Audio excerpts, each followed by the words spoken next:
Condo are the least expensive property type on the market, so if you're a first-time home buyer just starting to do your research and save for a down payment, you could be drawn to one. You may wonder through why certain condominiums are significantly more expensive while having significantly more room, while others are considerably smaller and cost much less. If you're interested in learning more and are intrigued as well, I do my best to explain everything to you right after this.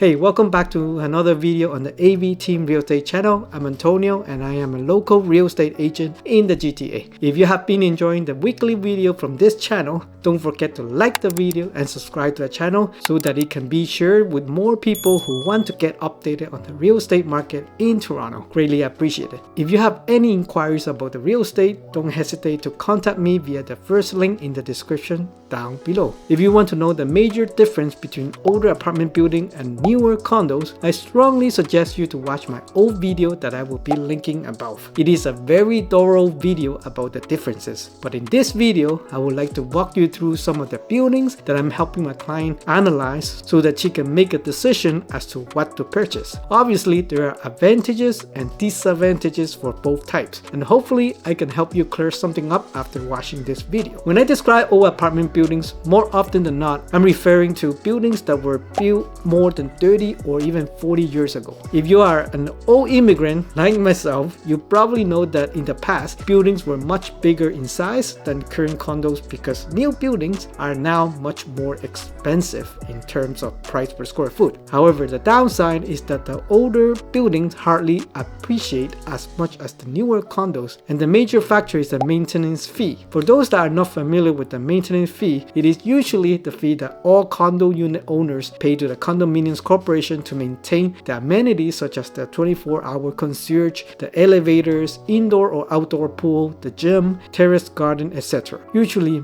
maintenance gets more expensive due to repair over time spent. I'm going to explain this matter later with some condo units. I'm going to start with the area where I'm working with a client, where she intends to purchase this coming spring or summer, depending on whether she can sell her home from another suburb area. At least that is the plan. Purchasing a property in Toronto takes time and effort, unlike most items that could be bought in stock. Most of the clients that I help sell and buy might take 6 months to a year to execute, and obviously there are strategic plans involved, such as when to sell and when to purchase. The neighborhoods in which she was interested include the Don Valley Village, Henry Farm, and the upper part of Scarborough. If you've been watching this channel, you know I cover mostly this area near Don Mills, Shepherd, and the Scarborough area just south of Steeles, between Victoria Park and Kennedy. Her plan was to acquire a 2-bedroom unit in this neighborhood to move in with her daughter, where it is convenient for school and work. Since this neighborhood is surrounded by the subway and TTC, there are plenty of options, from old buildings to newer developments. The average price of 2-bedroom is about currently $760,000 at the moment, in early February of 2024. We are taking a look at 2 areas that I usually work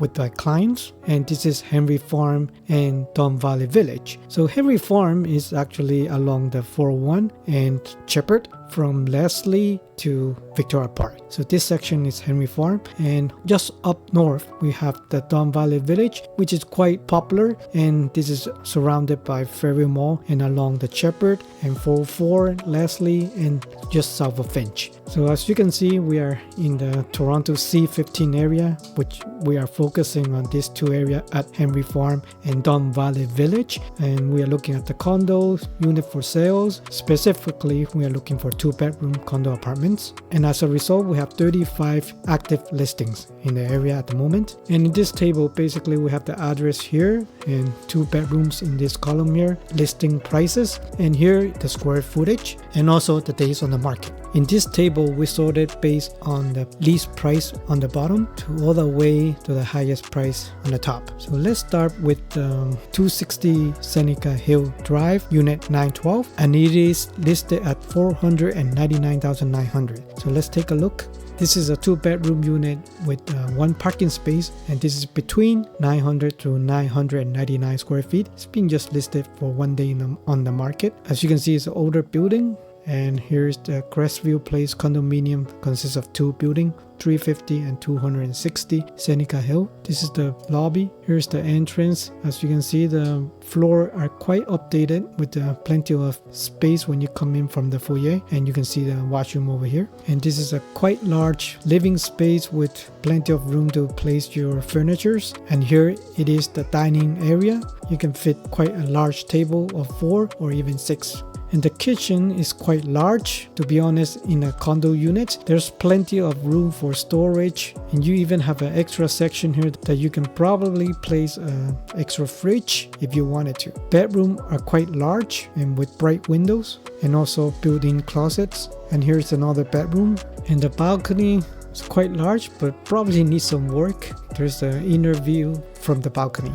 Back to the unit, we can see that at the listing price of $499,000, I don't know if that is really what the seller expectation is, but we can see that this unit here in particular is $715 for the maintenance fee a month. This is a quite large unit, between $900 to $999. So for this kind of building, although it's $715, this building includes the heat, the hydro, and the water. So for this size of building, I would say this is not too bad for this price that includes also the water and hydro in such a large unit. Listing price is quite low, so let's see if that is realistic. So here's the property history. Just right off the bat, you can tell that the unit they bought in 2020 for $445,000. So it was first listed on January 16 of this year, 2024, for $649,000. So this is more likely what the seller was expecting, and it was terminated in February 14, which is just 2 days ago, and they relisted right now for $499,900.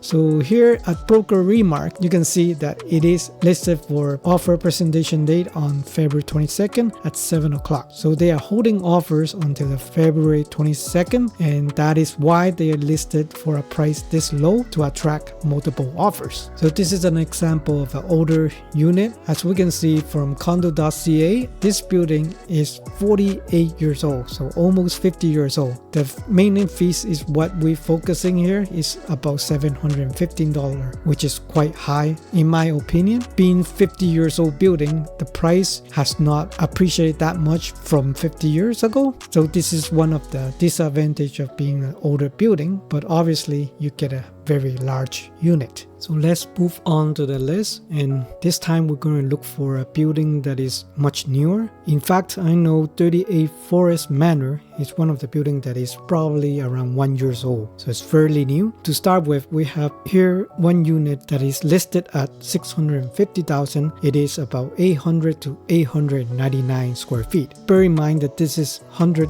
square feet less compared to 260 Seneca Hill Drive, which is the older building. We have another unit that is selling at 38 Forest Manor, also similar square footage, and is $749,000. And here is another unit with 2+1 and also listed at $749,000 and was on the market for 66 days. Moving up, we still have few other one, floor 301, similar square footage, and it is listed at $768,000. Moving up the list, we have another one, similar square footage, but higher floor at 7 and listed at $850,000. And it's on the market for 101 days and still on the market. And most recent, we have one at 38 on the highest floor 24 and listed at $989,000 and similar square footage. So we have like from $650,000 up to $989,000. So the range fluctuates. The sellers are all over the place, and just bear in mind that these are just the listing price. It doesn't mean that it was sold according to this price. According to Condo.ca, this building at 38 Forest Manor, on the past 365 days, they are averaging about 1,038 average per square feet. As you can see, it is a 1 year old building. Now let's pick one of the building to see how is the maintenance fee compared to the old building. So let's take a look at 38 Forest Manor, the unit 702. This was listed for $850,000. It is also a 2-bed with 2 baths, 1 parking space, between 800 and 899 square feet, on the market for 101 days. Again, this is almost 100 square feet less than the old building, and the price is almost double. Now, the maintenance is much less than the older building for $588. However, The newer building usually don't include the hydro and the water, but the older building, they usually cover that as well. So even at $715 compared to this unit at $588, the difference is really not that much. If you add the utility of hydro and water, the difference could be $100 to $150 if I take a guess. However, the newer building, they have pretty much more potential to appreciate over time. So that is the main difference between the newer building and the old building. Just take another example here. This 1555 Finch Avenue, Unit 901, listed at 888,000. Square footage is much larger. It's between 1,000 to 1,199, which is a big deal. And it's on the market for 108 days. The reason why I'm showing this unit is because my client also was interested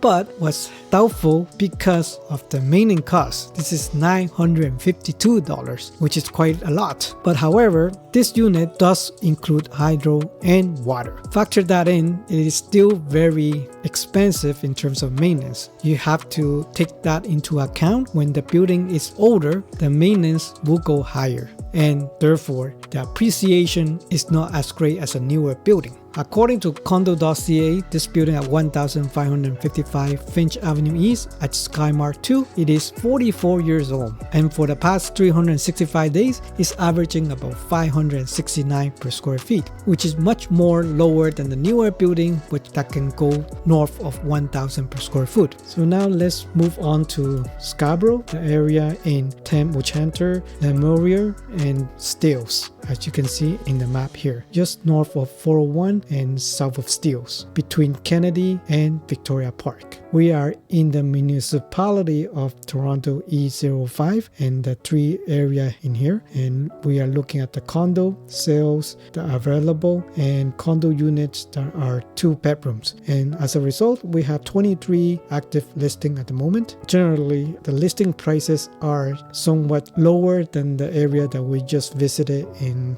the west. Let's quickly look at one of the lowest listing price unit here at 115 Bonus Avenue, Unit 609. This is listed at $488,000, and the square footage is quite large, between 1,000 to 1,199. So let's take a look. This is a 2-bedroom, 2-bath, 1 parking, and between 1,000 to 1,200, and it's been on the market for 14 days. As I suspect, this building is quite old, so we're talking about $801 of maintenance fee a month, which is quite large. But usually, like I said earlier, older buildings does include the heat, the water. Unfortunately, I can't see if it's including the hydro or not, so that might be additional fee as well. Although the price is quite cheap, listed for $488,000, the main drawback would be the high maintenance fee. So this is another example of the older condo apartment that carry a much larger maintenance fee for that reason. In this area, generally the buildings are much older than what we saw earlier. I can see that 3121 Chepper and 3220 are one of the newest buildings in the area, between 1 to 2 years old. So let's take a look at this one. For example, 3121 Chepper Avenue and Unit 1702. This is listed for $698, and it's a 2-bed, 2-bath, 1 parking, and between 800 to 899 square feet, which is much smaller than the previous condo unit that we saw, and it's been on the market for more than 85 days. As you can see, this building is much newer, and the condition are way modernized, and because of a newer building. In terms of maintenance fee, this is $609, which is $200 cheaper than the previous one. This includes only parking and water. This definitely doesn't include the hydro, so it is additional cost. And quickly checking on the property history, this unit was purchased back in perhaps in 2021. They tried to sell it last year during the fall and was listed at $818. Obviously, it didn't sell. It was terminated in November of last year and relisted the next following day on November 24th of 2023 for $698,000, and still sitting on the market right now currently. So this building, part of the 3121 Chepper, which are the Wish condos, the age of the building is only 2 years, and for the past 365 days, it is selling average of $928 per square foot, which is almost $400 more than the previous condo unit that we just saw. And going through the list, at the highest price of $938,000, it is a very extremely huge building, between 1,800 to just shy of 2,000 square feet, which is quite large. And it's been on the market for 100 days. 138 bonus, unit 1026. This is a 2+1 unit. This building at 138 bonus is also by Tridel, and it's called the Greens Attempt Enchanter 2. Although the price is quite large due to the unit size, which is quite large, but the age of the building is 25 years old, and the average price is only $519 for the past 365 days. This pretty much corresponds to what I said earlier about this area. It's leaning towards older buildings, but the size is quite large. And this building at 138 bonus, we see that the maintenance fee is a whopping $1,428 a month. This is because it is a fairly large unit, so the maintenance fee should be much higher. So this fee also includes the heat, the hydro, water, so it's all inclusive, and that is why this maintenance fee is quite large. So here is the summary of all the building that we just spoke. The left side we have all the old apartments, and on the right side we have all the new condominiums. And on the top part we have the Toronto C15 municipality, where it's closer to the west side, and Toronto E05, which is on the east side in Scarborough. As you can see, the average per square foot is usually lower on the older apartments, and the newer apartment is closer to the 1000s. On the east side is a little bit lower than that in the Toronto C15 area. Feel free to pause the video at any time to check on the maintenance fees, how they differ from an old apartment to a newer apartment, and other information that you may want. Depending on the purpose of your purchase, if you are looking to utilize the space more because of the number of people living in there, then even at a higher maintenance fee, it is well worth it. But on the other side, don't expect the condo unit to appreciate as fast compared to the newer condos with a lower maintenance fee. If the space is a priority, then the older condo apartment makes a lot of sense. But if you can sacrifice the space, you should be flexible with the newer condos, since selling them in a shorter period of time could make sense for you as well. Obviously, in today's market, if you purchased a condo, let's say in 2021 or 2022, when the peak was, you would probably be a little under the water, and it is much harder to sell due to the interest hike. But I always suggest holding the real estate for the long term rather than short term flipping for a profit. Based on history, even after the recession or housing and financial crisis, real estate is always been rising over the years. But the key is that it is a long-term hold. Anyway, I hope that with this kind of analysis, you could learn the differences between an older apartment building and the newer condo apartments in today's market. If you have further questions, don't hesitate to reach out or to schedule a call with me using the first link in the description below. I hope you have a wonderful day, and I'll see you in the next video. Bye.